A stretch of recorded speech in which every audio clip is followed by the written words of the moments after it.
का नुसतं hello hello करतायची, काहीतरी बोला ना. आता का मीच बोलू का? तुमचा फोटो आहे ना, मला पहिला आईनं दाखवला.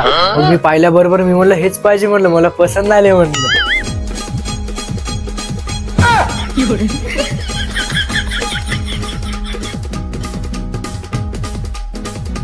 काल ना मला स्वप्न पडलं, आपलं लग्न झालं आणि आपण गोव्याला गेलो मस्त फिरायला. तुमची गर्लफ्रेंड की नाही ना पहिलीची, बरं झाली असेल तर काय हरकत नाही, पण आता नाही पाहिजे बरं, कारण की आता मीच आहे तुमची सर्व काही.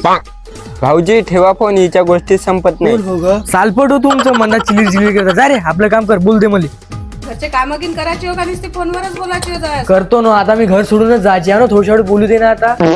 साक्षी तुझं खरंच लग्न जुळलं का? अरे बोवाऱ्या, मग खरंच लग्न जुळलं. आणि समजलं का, तू मला नवऱ्या नंबरनं फोन नको करू, नाही तर मी माता का भावाला नाव सांगतो आणि तुला चांगलं उबळे घालून खुनाला लावतो. तुझ्या माता का त्या टिनेच्या खोपड्यात राहणार आहो का मी? चांगला माहिती का पैशावाला नवरा पाहिला मी, आणि दुबारा मला फोन नाही करायचा, समजलं का कुत्र्या?